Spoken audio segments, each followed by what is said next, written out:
For another problem involving an ellipse, we turn to the following. Determine the equation of the ellipse with vertices at 2, 0 and 2, 8 and a focus at 2, 3. Now, given that we were given graphical information, I would like to start by actually graphing all of this information and see if we can make some leaps of faith after that. So we'll need to mark off 2. We'll go 2, 4, 6, 8. Who do we appreciate? Me! So we're going to see a vertex at 2, 0, and a vertex down here. We'll have another vertex at 2, 8. And we'll have a focus at 2, 3. That'll be right about here. Now with those things in mind, I'm able to tell a lot more information about an ellipse if I am able to actually see all 5 points here. So as far as significant things are concerned, let's start with our significant point. Significant point is going to be the center. However, we don't actually have the center listed up here. However, the center is going to be the midpoint between the two vertices. Now, if we had two foci, it would also be the midpoint between the two foci, but we don't have them in this case. So for the midpoint between the two vertices, we can take the average of the x-coordinates and the average of the y-coordinates. That'll tell us where this midpoint is. That'll be at the ordered pair 2, 4. And we do see that it does make a nice little appearance right there in the center. That also lets us know that going from the center down to the focus, that would be from 2, 4 down to 2, 3. That's only 1 unit. So if I were to go 1 unit in the upward direction, I would see the other focus. So notice the nice little symmetry that gets created with respect to the center for all 5 of these points. So back to the task at hand, the center is going to be the ordered pair 2, 4. So as I am preparing our final answer, I do expect that there will be an x minus 2 and a y minus 4 involved as part of our final answer. Next up for the orientation, really helps to visualize this thing.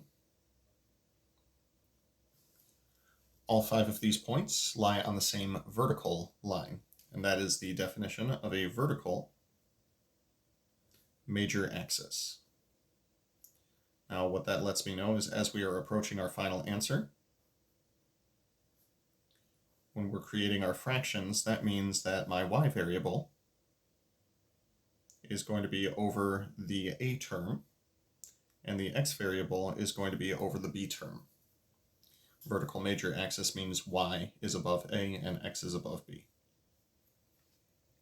And finally, significant distances. Significant distances. As a reminder of what all of these are, we have a value for A, a value for B, and a value for C. Value of A is from a center to a vertex. Value of B is from a center to a covertex. Value of C goes from the center to a focus.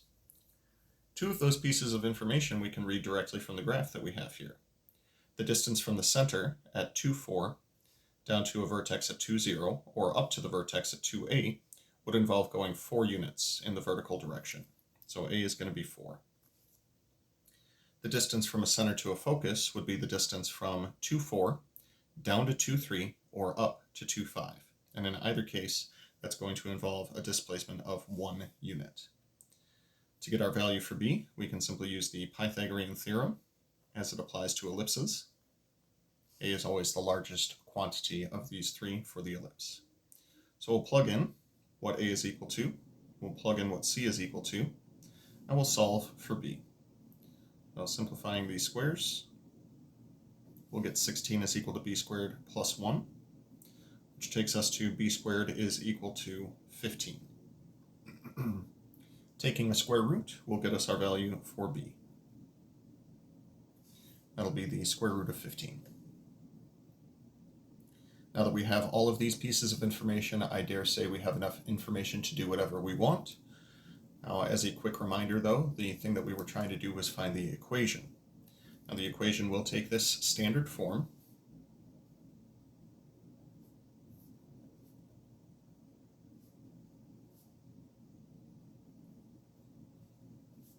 with a vertical major axis will be the following.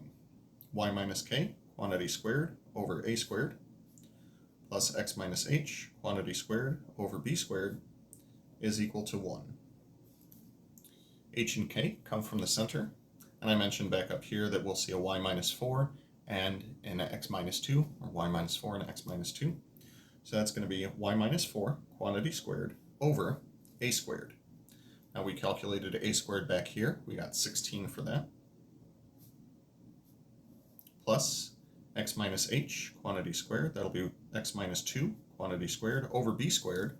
We got our value for b squared right here. It is 15. That's going to be equal to 1. So that right there would be our final answer for this equation.